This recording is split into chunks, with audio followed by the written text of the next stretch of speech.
All right, happy Friday, folks. Brandon Garrett, the National Minority Quality Forum, here with my big headphones, as Dr. Hall calls. I am just glad to see you guys on this, I guess it's the final Friday of July. I will turn it over to Dr. Laura Lee Hall. As you guys know, the last Friday of every month is the webinars led by our team at SHC, and they're going to provide some more information for you. So Dr. Hall, it's all on you. Thank you, Brandon. I'm going to just share my screen. Is everybody seeing it? I want to thank everyone who's making the last Friday in July attendance at this webinar. And I know we'll share it beyond this, but thank you, everyone. So the question is, health equity, what's faith got to do with it? And we have some very exciting new information from our wonderful leaders in the Faith Health Alliance. And so we wanted to share that with you all.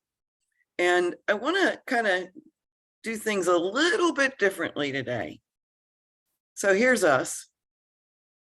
And you see our titles. So I don't need to tell you our titles. I would really like to ask Ginny and Reverend Slater to say something about why they are in this fight, if we want to call it a fight. Why are you all working on health equity? And Ginny, why don't you start? Absolutely. Good afternoon, everyone. And like Laura Lee says, thank you so much for joining us today. My name is Chinio Kachuku, and health equity is especially important to me as a first-generation immigrant. Coming to the United States and coming into the American dream, so to say, and finding on ground that what you see is not really what was projected, right? And that some folks don't have it as well as other folks. Before coming to NMQF, I was a chronic disease manager at a clinic in Washington, D.C. And there I worked with patients from HIV, many disease states, from HIV to hypertension to diabetes. And most of our patients were people of color, and having to fight for them to get things as basic as insurance coverage for specialty visits, specialty medications, appointments, specialty visits was something that opened my eyes up a little bit more to how things work. And so working in this space with especially the Faith Health Alliance has helped me make more of a difference. I will say even then at the clinic level, because at the clinic level, sometimes you're only able to work with the patients as far as the insurance allows them to. But with the communities, it's actually a bit different, because we can go directly to funders and find ways to make impact. And so that's what makes it very passionate, and helps me keep coming back here to do the work that I do. Thank you, Ginny. Reverend Slater, you have some introduction comments. Greetings, everyone. Indeed, it is a joy and a pleasure to be back together again, especially as we talk about the Faith Health Alliance and healthcare. Why am I in it? The Bible commissions us. You're going to get a Bible story from the preacher, right? Okay. So the Bible commissions us to seek and to save the lost and the left out. And so with the Faith Health Alliance, we are able to carry the gospel and to save lives. So we're able to mesh the two together. And that's the best of both worlds for me, where we are able to do as Jesus did.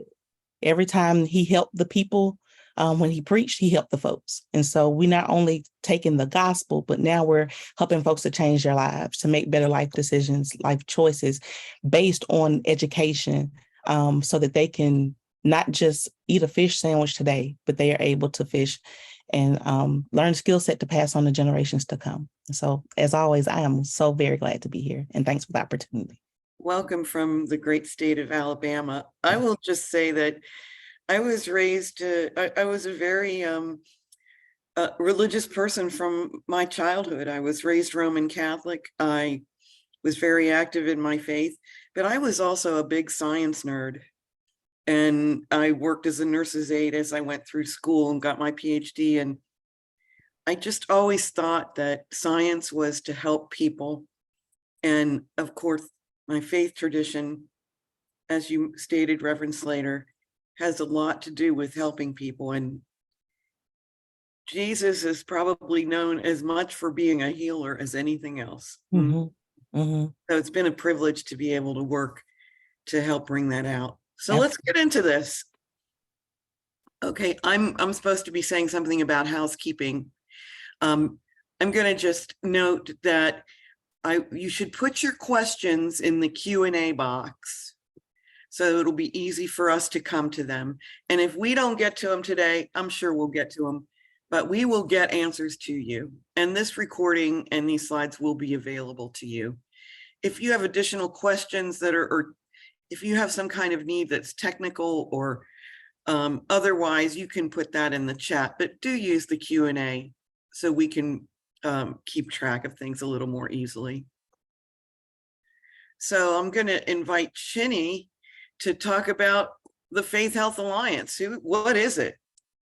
Absolutely. Thank you so much. So I'm going to start by saying that the Faith Health Alliance is my favorite program on the SHC team. So the Faith Health Alliance is really a network of churches and pastors who promote health and health education in their congregations and communities. It was started in 2020, just before the pandemic, by our co-chairs in Baltimore, Maryland, who did a pilot for the flu vaccine, and were able to increase flu vaccination rates across Baltimore by 13%.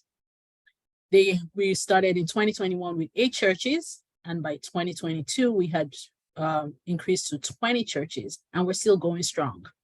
We have churches represented in about 10 states, and we're excited because of all the things that these states have been able to achieve through the pastors.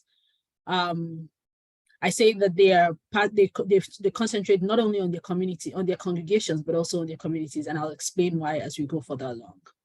Most of our churches, I should note, are Black American churches, except our amazing church in New York. That's a mega Spanish speaking church in Corona, New York. Thank you. Thank you, Chinny. They are an amazing group of people that we're blessed to know, and our co-chairs, Reverend Dr. King and Bishop Carter, have been inspirational. I will note that if you know someone who wants to join the Faith Health Alliance, please reach out to us. Maybe, Chinny, could you put your email address in the chat box so people can have that? Absolutely. Just this last year, I want to acknowledge that we've gotten some wonderful support from both the CDC and from industry and foundations, so that we're able to actually help the churches have resources to do what they do. And we're going to talk about that in a minute. This year, we started the Faith Health Alliance Advocacy Council.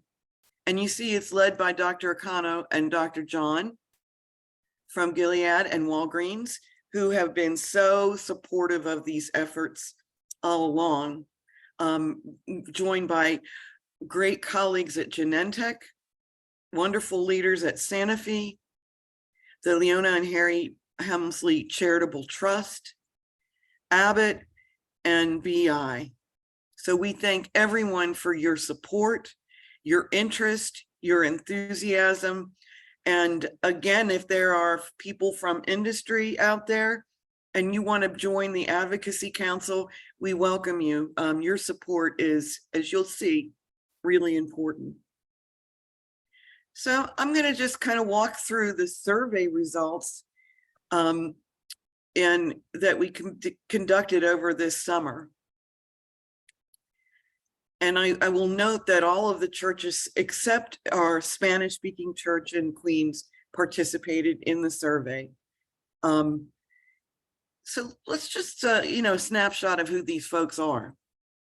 So denominationally, Baptist, non-denominational, evangelical, Christian. This is how they characterize themselves. 100% representing 100% African-American Black populations. So most of them, 72%, have between 100 and 500 active members. The age range of their members, excluding children, so 60% of they estimated of their congregants' age range is between 50 and 65 years of age, and 20% over 65. So we're talking about an older crowd. Only 37% of the congregants were reported to have had a college degree. Almost 90% of the congregants, as that reported by the Faith Health Alliance members, earn between 30 and 75,000 per year. They're all basically English-speaking congregations. They do seem to have some healthcare access. 88% have some form of health insurance, that is their congregants, and almost 3/4 have a regular primary care physician. And they're largely from an urban environment. As I was looking at some data from the Pew Charitable Trust and other organizations who track characteristics of Black churches and churches in general, this is a pretty standard looking group of Black churches, I would say. I don't know, Reverend Slater, if you have any observation about what are members of the Faith Health Alliance, how they describe themselves. No, this is pretty standard, pretty middle of the road, and it's a good representation of our communities, especially those that are actively engaged in church. That's what I thought too, but I wanted to see if that rang true to you. Mm-hmm. So what are their health priorities? I've outlined in orange here kind of the top issues, although you could easily slip that down. But diabetes, mental health, cancer prevention and screening, exercise promotion, cardiovascular disease prevention and management, dementia. I was surprised that came up so high, actually. Vaccinations. Oh, these trusted voices have done something to help people put down their mistrust and protect themselves and their families and their community. And lupus, because we all know, while lupus is fairly rare, it's not rare among Black women. It's 1 in 250 Black women. So these are what they said their priorities are. I don't know if Chinny or Reverend Slater, if you have any reaction to this, want to add anything? I think the numbers, seeing the numbers helps us to really, visualize the importance of the initiatives that we've been addressing. Sometimes it's easy to get caught up in what we want to do, but it's a good reminder to see that we are truly meeting the needs of the people. I agree. And I would say that I wasn't surprised at this because it truly reflects the programs and the events that the churches have been doing. Mm-hmm. On their own, and even when we partner with them, they're really reflective of what's uppermost on their minds when you look at their events. I do agree with that, although later data will show that they've not been heavily involved in promoting exercise. And they certainly have, many of them, been working on food access issues. But if you look at epidemiologic data, these are also the things that impact people of color and for which there are great disparities. So I think it's useful to see this data, continue to guide us. And, those of you who are watching, please put your questions and comments in the Q&A about issues that you think may be of interest. So what exactly do these folks do? And Chinny's going to share with you some great examples in a little moment. So almost all of them are hosting health fairs and vaccine clinics at their church. It's been amazing. We've been working on flu vaccination rates for a few years. And there are great disparities in flu vaccination rates, and people of color are paying the price with increased hospitalization as a result. And there was no silver lining as far as I'm concerned in the COVID pandemic, but I would note that it certainly got the attention of policymakers and healthcare systems.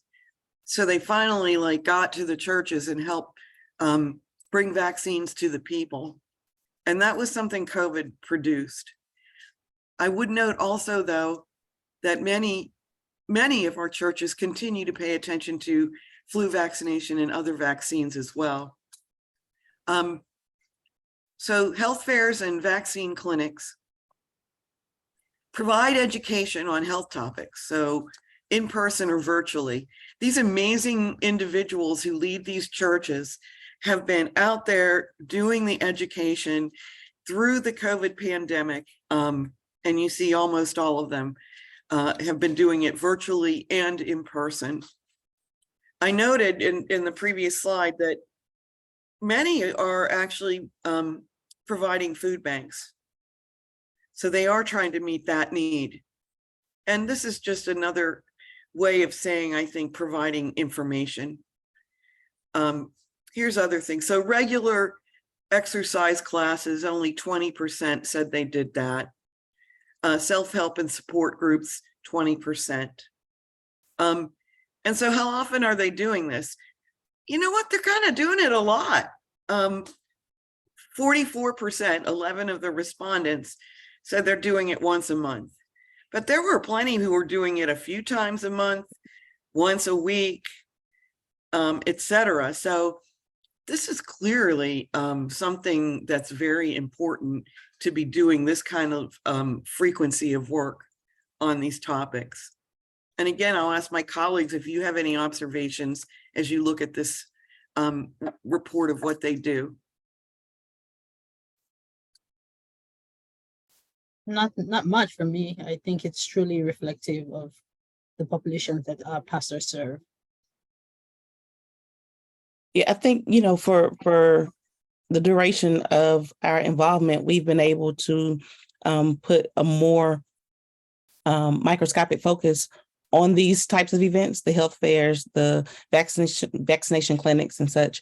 And so it's allowed us to be more consistent. So I think the survey, if we think back over the past few years, this may be a more intentional effort than maybe, 5 or 10 years ago. Oh, thank you. So I would again encourage those of you who are participating in the webinar, add your Q&A. Maybe there's something you think would be good to do, or you want to ask what a health fair looks like.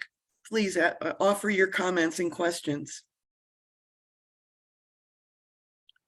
Okay, so I thought this was made me upset, the answer to questions related to their support.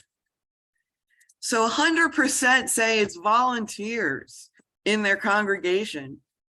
And a fourth said that existing core church staff are the ones doing this. That means people who it wasn't in their job description when they joined the staff of the churches are now taking this on and relying on volunteers.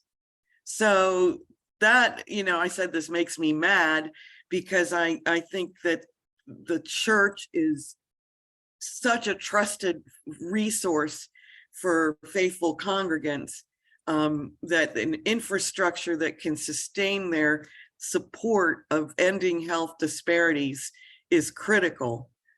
Flip the coin over, though. The fact that there's so many volunteers who are working on this tells you about their commitment. Absolutely. They're not really connected to the health system and stakeholders, as you might expect. 50%, only 50% reported connection with the health department on a regular basis. And far fewer than that reported connection with support from insurers, healthcare providers and systems, pharmacies, or pharmaceutical companies. 1 in 4 had no connection. So I think this is a really important opportunity for the health system, quote unquote, to really kind of connect and support these health ministry activities, which I think have the power to change outcomes in a very significant way. And you see this last bullet, we asked them about their funding. So Faith Health Alliance is a big piece of the puzzle here. Much fewer receive funds from other sources at all. So I know that some of our members and leaders, I think it's fair to say Reverend Dr. King, talks about how whenever there's a need to do something related to health or social well-being, that the parties of interest will come to him for help because they know he has the ear of his congregation and community, but they don't usually come with resources, or very many resources or sustained resources. And they're not putting our leaders like Reverend Slater at the table and making decisions about how to promote health equity. And I don't know how you get there without them. I'm sorry, a scientist shouldn't talk like that, but I'm kind of passionate about it, so forgive me. So what do you need to achieve your goals? Funds. Everybody needs funds. I mean, this is a volunteer operation that is going to get burned out, I believe, in the absence of support that's sustainable. And they need educational resources and material. Look at that. That's a big number. And that's something we can do collectively. We certainly help our churches with that. And I know many of you represent organizations who could help in this fashion as well. And they need help building connections. So they want to increase their program numbers, of course, and they want to promote their activities and awareness through the media and social media. So this is what they say they want, what they need to achieve their goals. I'm just going to pause here again to see if Chinny or Reverend Slater have anything to add to this kind of need list. I think the needs have been, the needs are authentic. Okay, so that's what's coming from the folks who are on the ground, the boots on the ground that are doing the work. I would like to add just a little bit to what you mentioned on the previous slide as far as the volunteers. Payne Chapel is an example of that. We are staffed by, 100% volunteers and the occasional support that we may garner from in-kind services.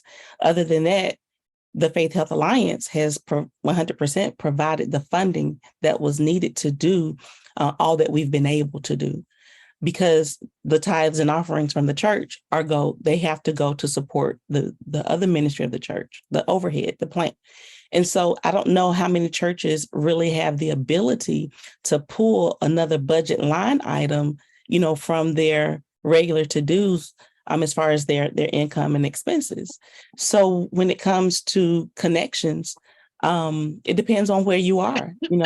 Some health departments are not that apt to connect with local churches. They want to, they want 100% of the focus or the spotlight to be on their program. And the same with some other big box names that may be in the same vicinity. So coming from the working side, those resources, those relationships, those connections, if they're literally not within arm's reach, then it appears to us that we don't have access.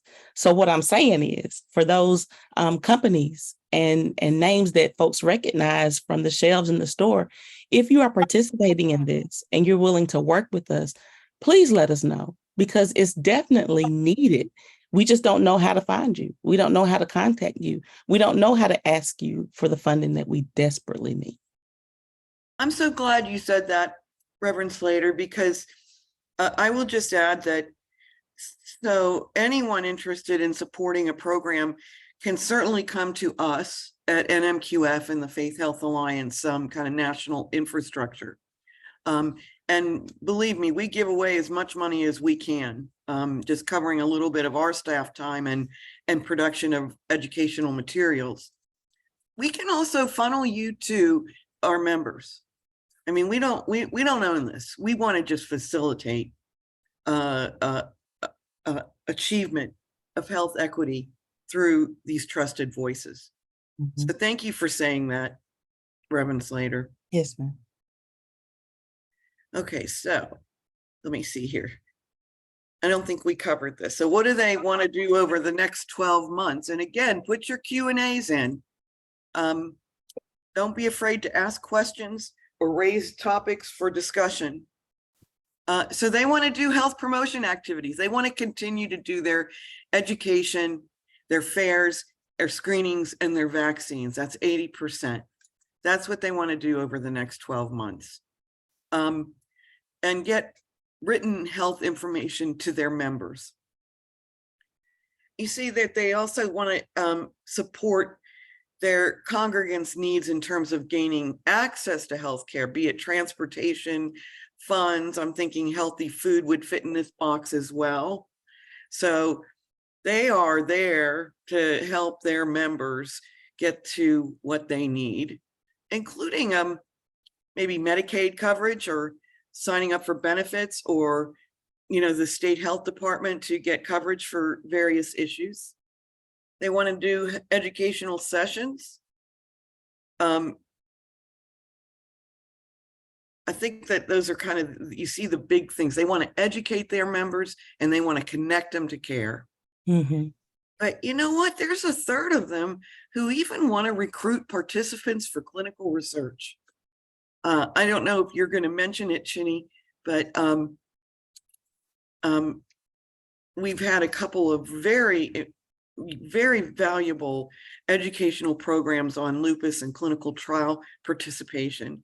And the folks who came to that were so excited about the opportunity to learn more and to destigmatize that illness and to basically get better care and help lead to better care, which is sorely needed. So I was pleased to see 32% saying they want to do that. I'm going to, again, turn it over to you all, but this kind of relates to the previous slide. So what's the biggest barriers to health? I was a little bit surprised by this slide. So you see number one, 70%, 1 and 2, basically information that they can understand and act upon. Biggest barrier. I was surprised by that, actually. So I think the desire of the leaders of the Faith Health Alliance churches to educate is meeting a big need as they perceive it. I wasn't surprised that mistrust was so high. And I know that, I mean, who is more trusted in Alabama in the health, in terms of health equity than Reverend Slater? These are the people who are trusted, not just by their congregants, but even in their communities. So I think the very fact that these churches are addressing health is addressing the mistrust. And I don't know how you're going to get there, you being the health system writ large, without them. We know about all these other issues as well, but I thought this was very interesting, education and mistrust. So again, Chinny and Reverend Slater, any comments? As far as the literacy portion, the healthcare education, you phrased it very well, Laurely, in that we can put information out there, but if it's not put out there in a way that folks understand immediately, then they put it down. It doesn't really get absorbed. And so there's one thing about reading, and then there's something else about comprehension. So our goal has been to make sure that we present information to the people by people who can express it in ways that even a child can understand. It's similar to the tactic of some newspapers where they write their columns and their articles on a 7th grade level so that, you know, whether the most educated or the least educated person is still able to understand it. And I think that's a priority that we have to set in getting that information out in a way that folks can really, really understand it and so they can immediately apply it. Yeah. Thank you for saying that. Go ahead, Ginny. Yeah, and I just wanted to say that again and again, I have seen this just what Reverend Slater shared being put into effect when you hear a pastor or a group comes back and says, hey, can we tweak this a little bit for our congregation? Oh, we're using this for our senior citizens, but this picture doesn't really depict what we're saying. Right. So I'm not surprised at all at this. And I think that the pastors, especially in the Faith Health Alliance, have done a very good job of making sure that wherever they're using the information, they're not just pulling it, right, from maybe CDC or because it's out there. But like Reverend Slater said, if they're not able to use it for their individual needs, then it's useless to them. And so we've worked with them to make sure that these things are they're fitting the congregation that they're serving. We've even had to translate some of our materials into languages for our pastors to be able to use effectively. So I want to say that, yeah, it just speaks to the good work that our pastors are committed to doing. Absolutely. And I'll bring up an example of a program that we are writing the final report on now. We received funding, we being NMQF, to develop a peer-led COVID educational program for our Faith Health Alliance members. And we developed the educational material in complete partnership with 3 of the churches who wanted to take a lead role in it. So they told us what topics. We developed a draft of a presentation. They reviewed it. We updated it.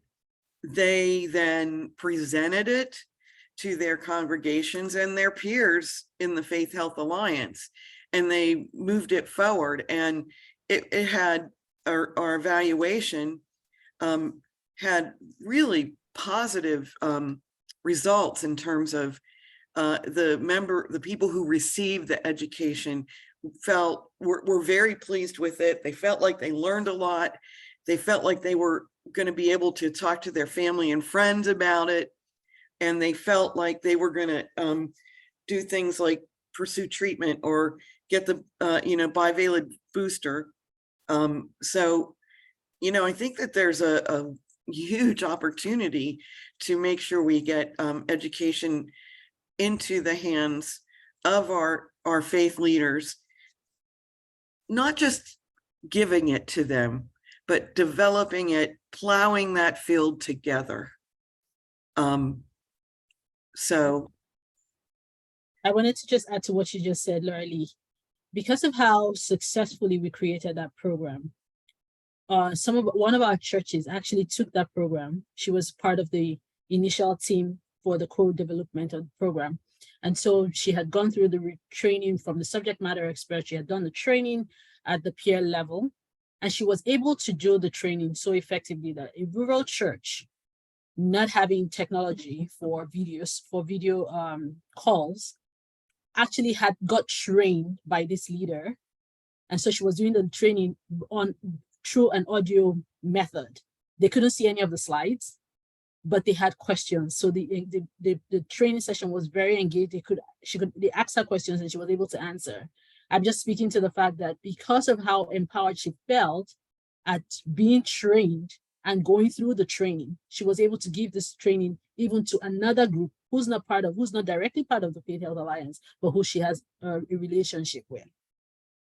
And she was actually able to modify the presentation deck to suit different audiences, pregnant women, people with HIV. I mean, it was amazing to see. Yes.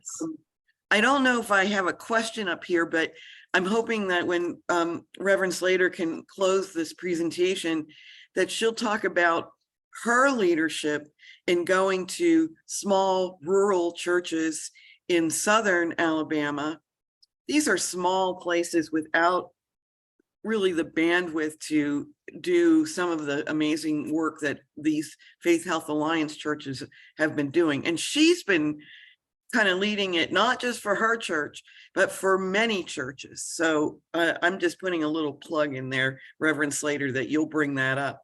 Yes, ma'am. So here's the last thing I'm going to say, and hopefully it'll provoke you guys to have some thoughts, and then I'll hand it over to you. So I think that the survey, the preliminary conclusions are that the members, you know, this is kind of the Black Church of America, Faith Health Alliance members. It's a health ministry is highly valued by these churches. Education and trust are top barriers that I think they have a unique role in addressing. They need support to implement this education and connect to services. And they need to be connected with the health and public health system. And I don't just mean government.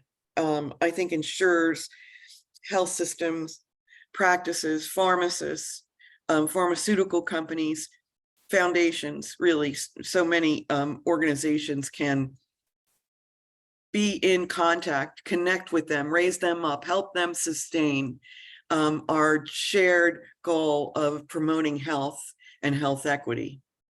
So I'm going to turn it over, and I'm prodding you, Q&Ers. Come on, add your questions.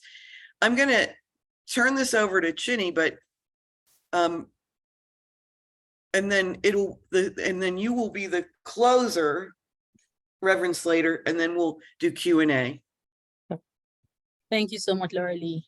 So yes, our churches need support, but I want to say that they are already effectively addressing the need for education and trust in their communities. And I'm going to share a few examples of some of their activities.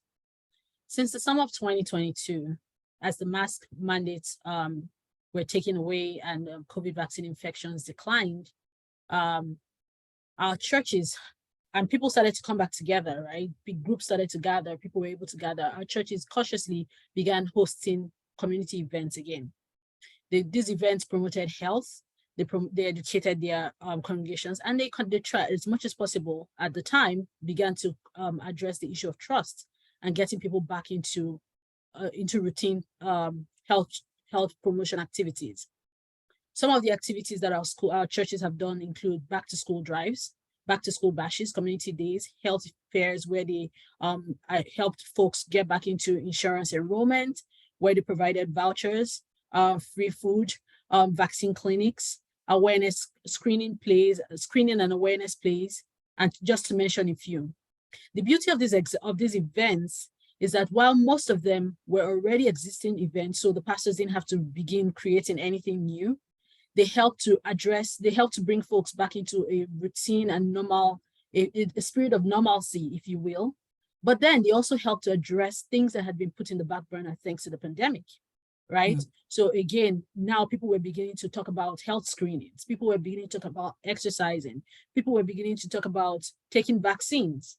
The COVID vaccine, I should point out, had already been out there, but not a lot of African Americans had taken it at the time. But with the help of our trusted voices, the pastors that we work with, we were able to help address misinformation, I should say, disinformation, answer questions that people had about the vaccines, create fun environments like you see in the pictures so that people could come in, come back again to community with people they know, people they had missed, and then address the needs that were in existence. Some of those programs included mental health symposium. Our church in Memphis, Tennessee had a beautiful program over the pandemic. They were having virtual sessions where they would speak about what people were going through, depression, suicide, PTSD. And then when they got a chance in the summer of 2022, they were able to do an event where they brought in folks, subject matter experts into their church, safely, of course, to address the needs, the questions that people had, to allow people listen to real life experiences, to let people know that they weren't going through all of these things by themselves, that there were people who were going through it, to help people access resources that they needed to address these things. Our church in Oakland is another example of where they have innovatively worked with a nutritionist and their healthcare system to create a healthy cookbook that they can use to fine-tune the meals that people are eating every day to become healthy for people, especially people living with diabetes. Our church in Houston is another example where they had a colorectal cancer screening awareness play. And at the end of the play, there was a big inflatable colon that was provided for folks to pass through and see, help them visualize what the colon looks like, help them feel what nodules look like, know what the doctors are looking for or not looking for when they go for their screenings, And then we talked about connecting our churches to churches in the rural areas. Some churches, unfortunately, are still not back, back to in-person worship. But because of churches like those in the Faith Health Alliance, those churches have been able to access education, have been able to access vaccines, have been able to understand that, hey, you're not alone in all of this, So I really hope that some of these examples that I've shared, are things that are ways that you see our churches addressing the need for education, the need for trust. Our churches, I should point out, are not trying to take the place of healthcare providers. Right. No, they understand the roles of healthcare providers. But what they're doing is helping to be the bridge to bring folks back to where they're supposed to be, to help folks understand, hey, these are questions you can ask your healthcare provider. When we talk about lupus, even if you're not offered an opportunity to get into the clinical research, you're going to ask for it.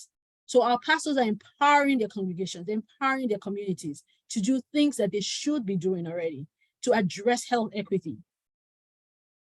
Thank you so much, Chinny. I want to give it over to Reverend Slater, and then we have a number of questions. So Reverend Slater, bring it home. That was so very well stated, Chinny, and I appreciate you sharing what all of us are doing, because it is a collective effort. I started pastoring in the Black Belt of Alabama, which is a series of counties across the state that are considered to be the poorest counties in the state of Alabama. And that's in so many different senses, but especially funds as far as their finances and healthcare. And so because I have since been promoted to other churches, from starting there, I did what my grandmother taught a long time ago, and that's don't forget where you have come. And so through the power of the Faith Health Alliance, we were able to take the programs that we did in Birmingham and we duplicated them and held those same programs, gave that same information to Dallas County as well as Wilcox County. Why does that matter? People who live in these counties don't even trust healthcare enough to go to the doctor there. They travel periodically to another big city because they trust what healthcare provides in those areas rather than where they live. And so for a vaccine, it might not be worth the trouble or the trip to travel. And so they were able to come to our churches and to not only get the vaccines that they needed, but to get the information, to get access to other diseases and symptoms and signs of what to ask and what to look for. And we took some other professionals with us, health professionals. And so they were able to look at folks that looked like them. Black women were able to look at other Black women. Black men were able to look at other Black men and to hear the same information, but contoured and tailored to fit them where they are, where they might not understand it, if they read it on the website. And so everything that we have seen today, the pictures, the survey results, all of this has been a testimony of what we've been able to collectively achieve through the Faith Health Alliance. It's been a valiant effort. It's been awesome work. And we are not complaining because we were able to do so much more than we would have been able to do without it. But seeing all that we have done, just imagine how much more we could do with the support, with the resources, with the connections. In-kind services are great, but dollars are even better. the finances are definitely needed so that we can reach the needs that we might not pinpoint in these reports. And as my bishop says, it's in your pocket. And so we need your help. We desperately need your help so that we can do so much more, because there are needs that have not even come to our door yet. And we don't want to have to turn folks away. Again, thank you for the opportunity to serve.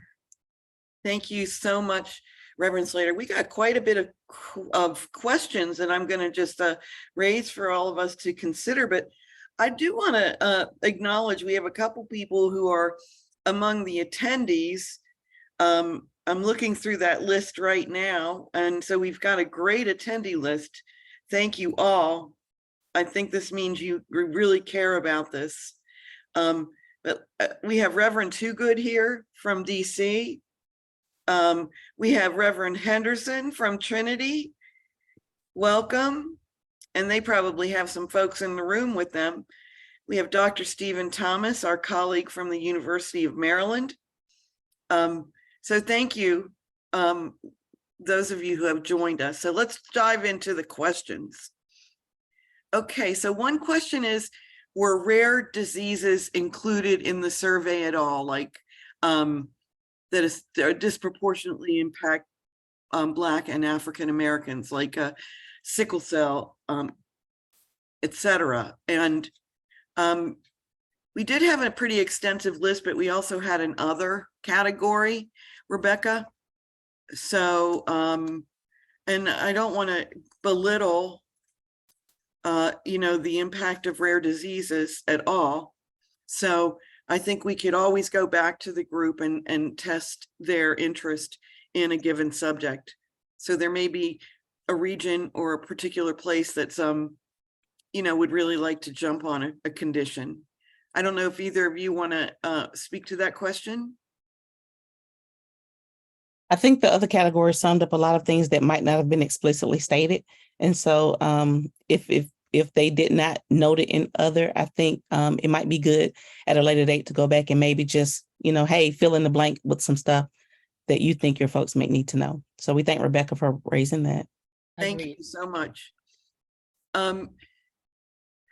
So I think LaShonda Richardson is kind of wanting to really hold our feet to the fire, saying there's a lot of health fairs, but there's still disparities.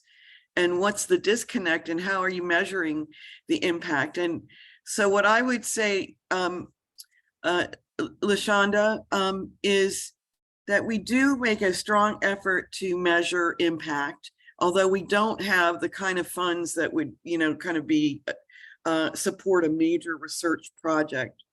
But we always ask for qualitative description of programs, reach in terms of attendees, and if there are vaccines given, for example, the number of vaccines given.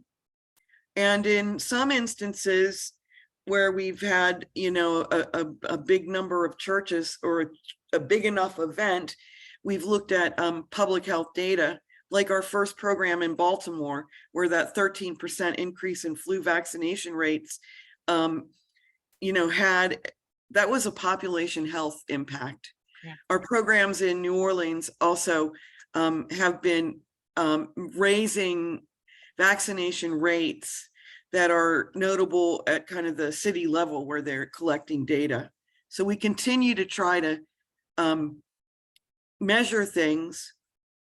And we do think that it requires sustained. I mean, your question is, how do you make it stick? I think sustained activity, a pattern or culture of health promotion is ultimately what we will need. And please, Reverend Slater or Chinny. Yeah, and I just wanted to add to that to say that we recognize what you say about the number of health activities hosted by churches. And that's why we are saying that we understand that churches are not taking the place of healthcare providers, right? So we still need folks to continue to go see their providers. We still need folks to continue to get educated. We still need folks to continue to take care of their health, right? To be empowered to take care of their health, to ask the right questions. And that's why we're continuing with our pastors to educate, push the resources that are needed. And that's why we're encouraging folks to join the Faith Health Alliance so that we can continue to make the impact that we need, especially on the population level. That's where we can continue to measure the sustained impact that we're talking about. Absolutely. And just to add two thoughts. One thought is it's a parable. Some plant, some water, God gives the increase. And so we keep putting the information out there and we just pray that it falls on fertile ground, but that's not within our wheelhouse to command at will. The other part of it is there, I think, if not all, there are many of our churches that do complete the surveys as far as follow up to find out, were we helpful in you, making some different decisions or getting the information that you need with all of our events at Payne Chapel, Birmingham. And that's something that we were able to empower our rural churches to do too, would be to those digital surveys at the end. There's a QR code that they could scan and complete that survey, and there were ways for them to follow up as far as communication, emails, inboxes and such like that. So they can let us know if they needed something else or if they were successful after the event in getting, like to a doctor or getting the information that they needed, the help that they needed, really. I'm so glad you said that. I can't believe I forgot to mention that we always do surveys of both the people who lead the programs and the attendees to assess, this is self-assessment of knowledge changes, attitude changes, intended behavior changes, right. All of that. So thank you for that question. I don't have a good answer for Victor Morrison's question. Can the panel speak to use of or planned use of technology to expand, scale your ability to connect with parishioners and empower them with real-time access to resources, information, and assistance? Do you have a kitchen table there, Reverend Slater? Over the kitchen table. So my shameless plug at Payne Chapel, Birmingham, our wellness ministry has become virtual since COVID. And so we do our wellness checks via video, and we do our over the kitchen table segments, which are interviews to share information, education information from some really learned people to our parishioners as well as the community. So Victor, we're using the power of technology as far as recording and YouTube as far as a digital space, as well as social media, Instagram, Facebook, and the like. And so as far as real-time access, they have real-time access via those boxes to get to us. How can you do it? You use what you have within your reach. If you have any type of camera, phone, iPad, tablet, then you're able to record those segments and to upload them almost immediately. You can do lives, and the possibilities are endless. So if you would like more information, feel free to contact me directly. My email is lnicoleslater@gmail.com, and I'll put that in the chat. But yeah, technology is a great help. And it, as I mentioned, the QR code also, when we have events, we put QR codes up to go to various sites. And we've created a box with our digital information from the Faith Health Alliance so that folks can go and pull what they need at will. And also, Payne Chapel is not the only one. I know that some churches have also had sessions where they do trainings, yes, for folks to be able to use their cameras to join services, to join events via Zoom. Previously some folks would have to rely on grandchildren who were in the house, but as people have gone away, then they needed to be able to do it themselves. So they've done trainings to empower parishioners to be able to do these things by themselves. I love it. Yes. I love it. I love it. I love it. That is great. So we have a couple questions I'm going to kind of put together. Do you have a standard survey that congregations can use? Thank you for that question. I think we could actually standardize the survey we've just implemented. So that's given us a good idea, I think, on moving forward. There's a question, are there specific requirements that our churches need to be eligible?